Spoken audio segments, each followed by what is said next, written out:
Shalom, Ibu, Bapak, dan saudara yang terkasih di dalam Tuhan. Jumpa kembali dengan saya, Pendeta Lukas Eko Sukoco, dari Padepokan Diakonia Mitra Kinasih GKJ Purworejo. Saudara, saat ini saya akan mengajak kita semua untuk membahas tentang sikap Kristen terhadap teroris. Sikap Kristen terhadap teroris di bawah judul Terrorists and Love. Selamat mengikuti. Saudara, terorisme makin berkembang. Orang atau kelompok orang atau jaringan orang-orang yang memiliki konsep tertentu, nilai tertentu yang dianggapnya nilai luhur, dan dia memperjuangkan dengan cara-cara kekerasan, meledakkan dengan bom, membunuh orang, membantai, bahkan tindakan-tindakan yang tidak terduga, yang bertentangan dengan nilai kemanusiaan. Terorisme ada di mana-mana, ada jaringan lokal, ada jaringan internasional. Ada yang tentang filosofi tertentu, ada yang mengatasnamakan agama, dan seterusnya. Saudara, beberapa waktu yang lalu, ketika orang baru akan ibadah Natal, orang menyelundup masuk dan meledakkan gereja, korban berjatuhan. Itu terjadi di beberapa kota. Bahkan belum lama ini ada gereja yang dibakar, ada rumah-rumah orang Kristen yang dibakar juga. Bahkan beberapa orang, ada 4 orang yang dibunuh dengan keji. Pertanyaannya adalah, bagaimana sikap kita sebagai orang beriman menanggapi hal ini? Bagaimana pandangan Alkitab yang adalah firman Tuhan tentang hal ini? Mari kita cermati tentang hal ini secara mendalam.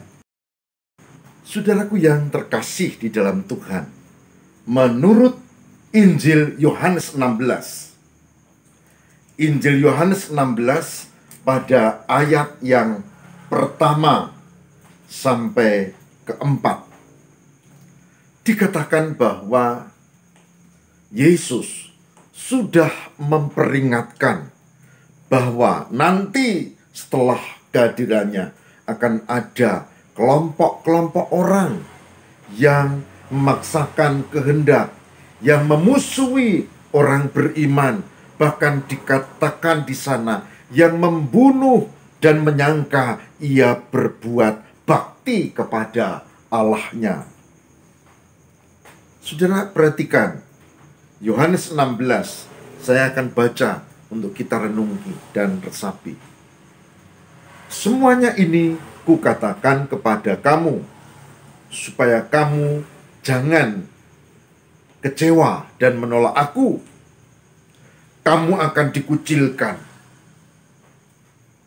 Bahkan akan datang saatnya bahwa setiap orang yang membunuh kamu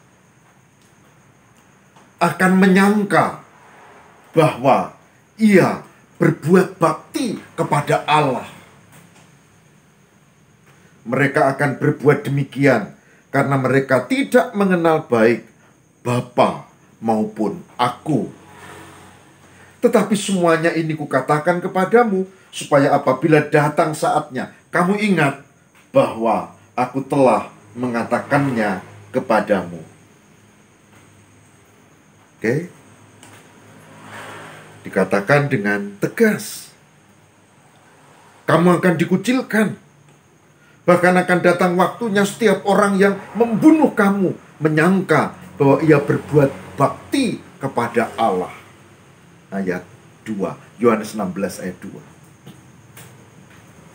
Bukankah ini menjadi jelas bahwa bahaya teroris sudah diingatkan, sudah dinubuatkan, supaya kita jangan kaget, supaya kita hati-hati, supaya kita waspada, dan bagaimana tetap setia, bertekun di dalam Tuhan.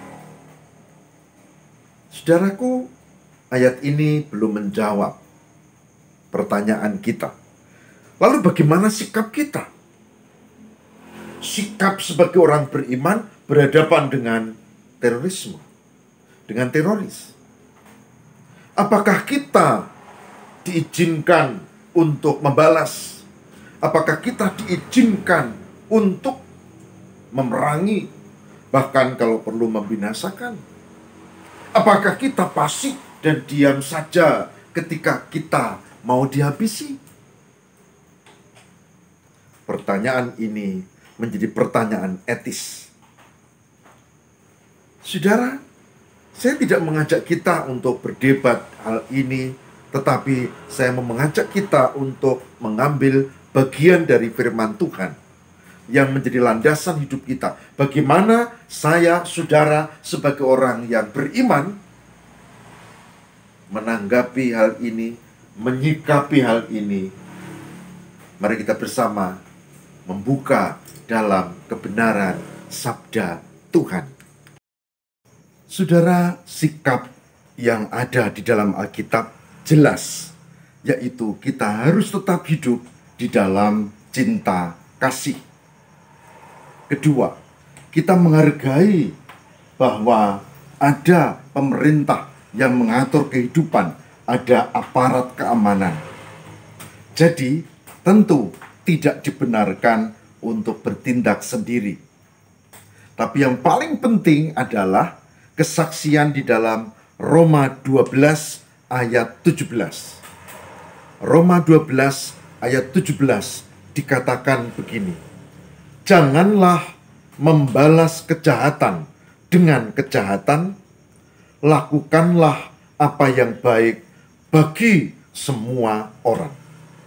Saya ulang baca, janganlah membalas kejahatan dengan kejahatan, lakukanlah apa yang baik bagi semua orang.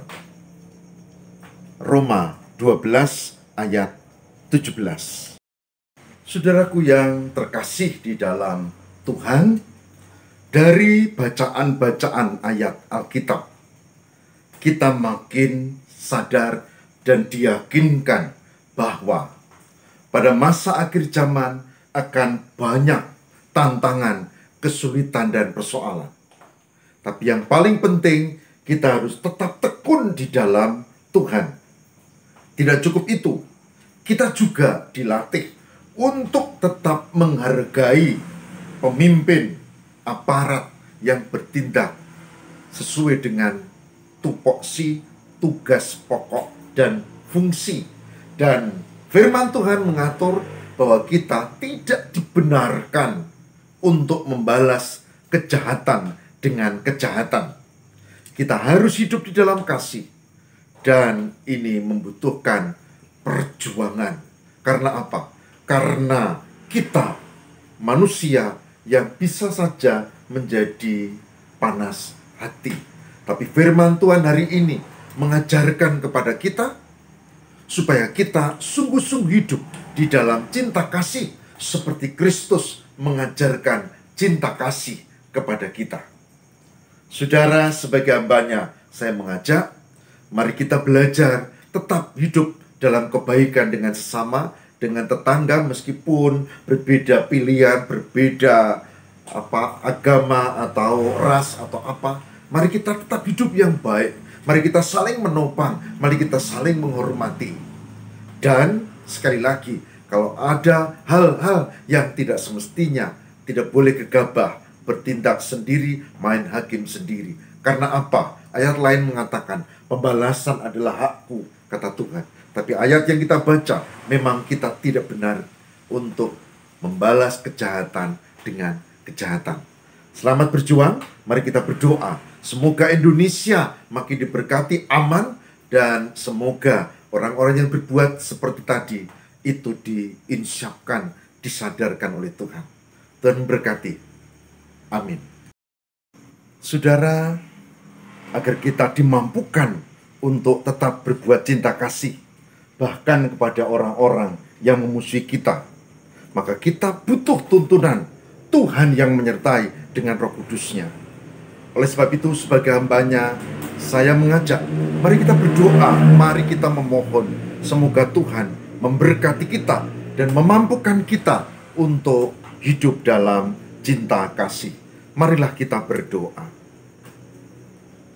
Tuhan, di tengah situasi kondisi seperti ini, ajari kami untuk tetap hidup dalam cinta kasih. Ajari kami untuk tetap sesuai dengan firman-Mu, tidak membalas kejahatan dengan kejahatan. Bahkan ajari kami untuk mengasihi pun terhadap saudara-saudara kami yang sedang kilap, yang sedang berbuat yang tidak semestinya. Semoga Roh Kudus menyinari hati mereka dengan kesadaran baru. Kami serahkan pemerintah kami serahkan aparat untuk melakukan tugasnya demi kebaikan bersama sebagai bangsa. Tuhan, berkatilah supaya kami tidak hanyut dalam ketakutan. Berkatilah supaya kami tetap hidup dalam kewajaran, mengasihi sesama meski berbeda. Ya Roh Kudus, tolonglah demi Kristus pengantara kami. Haleluya. Amin.